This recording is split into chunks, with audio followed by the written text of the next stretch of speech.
जय हिंद दोस्तों, स्वागत है आपका हमारे YouTube चैनल में। आशा करते हैं आप स्वस्थ होंगे, मस्त होंगे और अपने अपने घरों में पढ़ रहे होंगे। तो जैसा कि आपको पता है कि हमने बहुत ही दिनों से अभी तक मैथ्स के जो क्लास था उसको नहीं किया था, लेकिन मैथ्स के क्लास हमारा जो बचा हुआ था हमने एपी को अच्छे से कंप्लीट किया, लेकिन कुछ क्वेश्चन बच गया था, उसको अभी हम साइड में रखते हैं और एक नए चैप्टर की शुरुआत करते हैं। और नया चैप्टर नए सिरे से, और आज से आपका रेगुलर बेसिस पर वीडियो आने लगेगा और आज से हम अच्छे तरीके से पढ़ना फिर से प्रारंभ करते हैं, क्योंकि हमारा ये प्रारंभ बैच है और ये प्रारंभ बैच में हम इस चीज को जानेंगे और समझने का हम प्रयास करेंगे। तो चलिए बिना किसी देरी के साथ आज के क्लास को हम शुरू करते हैं और फिर हम अगले क्लास में अगले चैप्टर को समझेंगे। लेकिन पहले इस चीज को हम समझते हैं कि सरफेस एरिया एंड वॉल्यूम जो है आपका चैप्टर 13 है। क्या है? सरफेस एरिया एंड वॉल्यूम हमारा क्या है? चैप्टर 13 है और सरफेस एरिया एंड वॉल्यूम में हम चैप्टर 13 को समझते हैं। चलिए, सरफेस एरिया एंड वॉल्यूम को हिंदी में अगर हम बोले तो पृष्ठीय क्षेत्रफल और उसके आयतन। क्या है? पृष्ठीय क्षेत्रफल। क्या? पृष्ठीय क्षेत्रफल और उसके आयतन। ये हमारा चैप्टर का नाम है, पृष्ठीय क्षेत्रफल और उसके आयतन।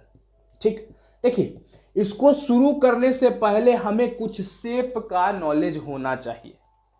इसको शुरू करने से पहले हमें कुछ शेप का, कुछ आकार का ज्ञान होना चाहिए। बिना आकार के ज्ञान का हम इस चैप्टर को नहीं बना सकते। तो चलिए धीरे धीरे पहले इस चैप्टर का आज हम सिर्फ इंट्रोडक्शन लेते हैं और इंट्रोडक्शन लेने के बाद एक एक चीज को समझते हैं। ठीक है, तो सबसे पहला हम शेप लेते हैं वर्ग, और वर्ग को इंग्लिश में कहते हैं स्क्वायर।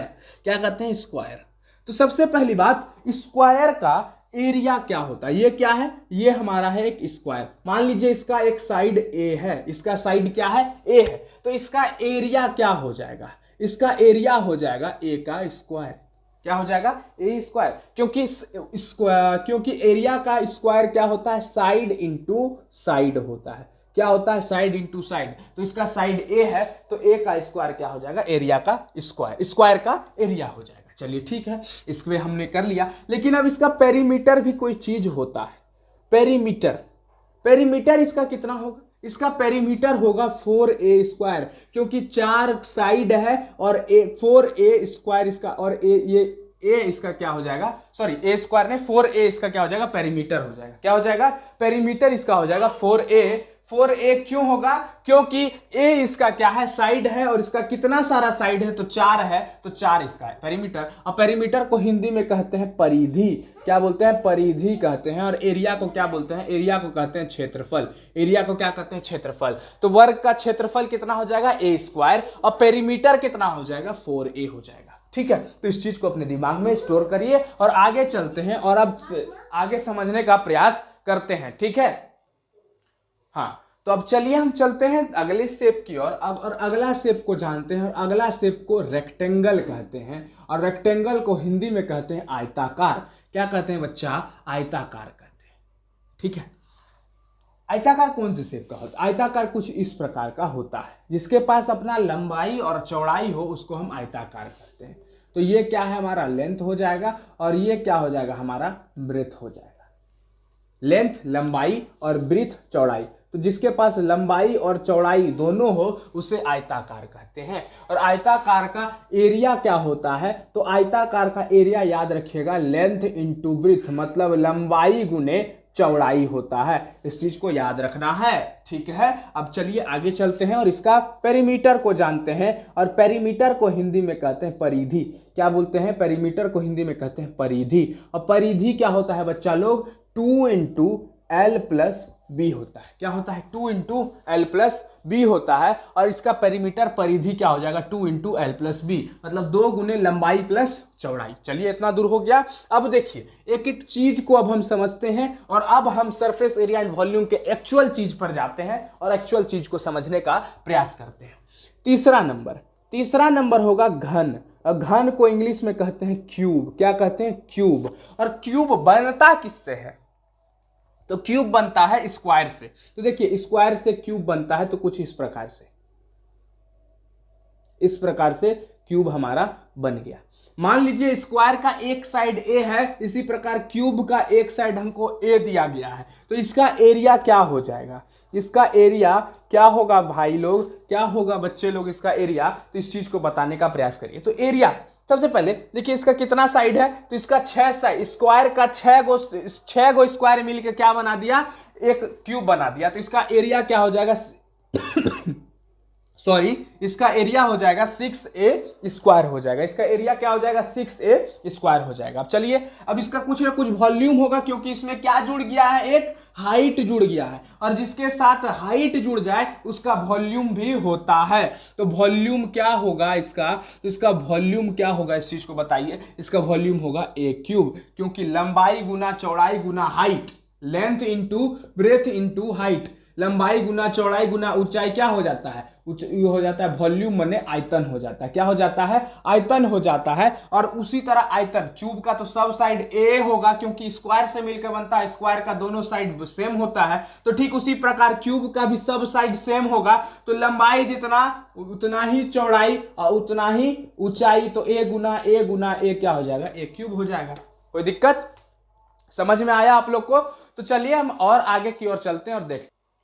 हाँ, तो चलिए अब हम अगले शेप की ओर चलते हैं और अगला शेप को जानने का प्रयास करते हैं कि अगला शेप हमें क्या कहना चाह रहा है। तो अगला शेप में हम देखेंगे कि क्यूबॉइड को देखेंगे। क्या किसको देखेंगे, तो क्यूबॉइड को देखेंगे। तीसरा नंबर हमारा हुआ और चौथा नंबर को जानते हैं। देखिए रेक्टेंगल से ही क्या बनता है, रेक्टेंगल से ही हमारा क्यूबॉइड बनता है। क्या बनता है, रेक्टेंगल से ही अगर हम कहें तो हमारा क्यूबॉइड बनता है। तो वो कैसे बनता है, तो देखिए एक रेक्टेंगल, दूसरा रेक्टेंगल, ये हमारा तीसरा रेक्टेंगल, ये हमारा चौथा रेक्टेंगल, और नीचे वाला पांचवा और ऊपर वाला छठा रेक्टेंगल। तो मतलब हमारा कुल क्या गो रेक्टेंगल, 6 रेक्टेंगल मिलके हमारा क्या चीज का निर्माण किया, घनाभ का निर्माण किया। और घनाभ को हम कहते हैं क्यूबॉइड। क्या कहते हैं, घनाभ को हम क्यूबॉइड कहते हैं। कोई दिक्कत आप लोग को समझने में, कोई परेशानी और नहीं होना चाहिए। तो इसका ये क्या है, इसका ये लेंथ है, इसका ये ब्रेथ है, और इसका ये क्या है, हाइट है। मतलब ये ब्रेथ, ये हाइट, ये लंबाई, ये चौड़ाई और ये ऊंचाई है इसका। तो अगर हम इसका क्षेत्रफल का बात करें, किसका क्षेत्रफल का अगर हम बात करें, तो इसका क्षेत्रफल क्या होगा, 2 into LB plus BH plus HL। क्या होता है, 2 into LB plus BH plus HL। मतलब लंबाई गुने चौड़ाई प्लस चौड़ाई गुने ऊंचाई प्लस ऊंचाई गुने लंबाई, क्या होता है, इसका क्षेत्रफल होता है। अब आगे चलते हैं और इसके आयतन की ओर जाने का प्रयास करते हैं। और आयतन क्या होगा, आयतन क्यों हो रहा है इसका, क्योंकि इसके साथ लंबाई है, इसके साथ चौड़ाई है, इसके साथ हाइट है, और जिसके पास हाइट है उसका वह आयतन होता है। तो आयतन क्या होगा, लंबाई गुने चौड़ाई गुने ऊंचाई, और L into B into H इसका क्या हो जाएगा, आयतन हो जाएगा।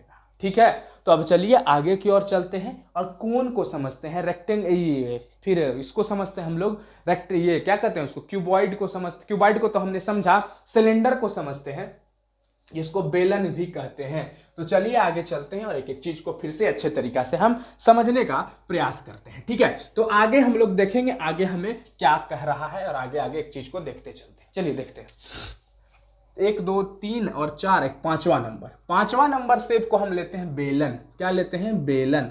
और बेलन कुछ इस प्रकार का होता है। बेलन को इंग्लिश में हम कहते हैं सिलेंडर। क्या कहते हैं, सिलेंडर कहते हैं। और सिलेंडर को हम लोग समझने का प्रयास करते हैं।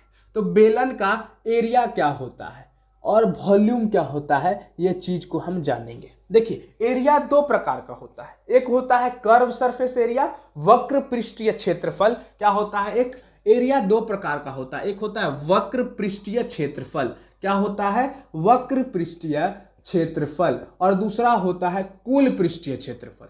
क्या होता है, कुल पृष्ठीय क्षेत्रफल। मतलब वक्र मतलब क्या हुआ, वक्र मतलब जो मुड़ा हुआ है, जो हमको दिख रहा है, उसको कहते हैं वक्र पृष्ठीय क्षेत्रफल। उसको क्या बोलते हैं, कर्व सरफेस एरिया। और कुल पृष्ठीय क्षेत्रफल किसको बोलते हैं, सभी को मिला के जो क्षेत्रफल बनता है उसे हम कुल पृष्ठीय क्षेत्रफल बोलते हैं। समझ में आया आप लोग को? तो एरिया क्या हो जाएगा, एरिया इसका हो जाएगा 2πRH। क्या हो जाएगा, 2πRH हो जाएगा। इसका 2 एरिया बनेगा, एक कर्व सरफेस एरिया, एक टोटल सरफेस एरिया। तो टोटल सरफेस एरिया जब सवाल को हम बनाएंगे तो उसमें समझेंगे। और इसका वॉल्यूम क्या होगा, इसका वॉल्यूम हो जाएगा πr²h। क्या होगा, πr²h होगा। कोई दिक्कत आप लोग को समझ में आया? अब चलिए आगे अगले शेप की ओर चलते हैं, छठा नंबर शेप को जानने का प्रयास करते हैं कि छठा नंबर शेप है कौन सा। तो छठा नंबर शेप है हमारा कोन है। क्या है छठा नंबर शेप? छठा नंबर शेप हमारा क्या है? कोन है। और इस कोन के मदद से हम एक एक चीज को जानेंगे और समझने का प्रयास करते हैं, ठीक है।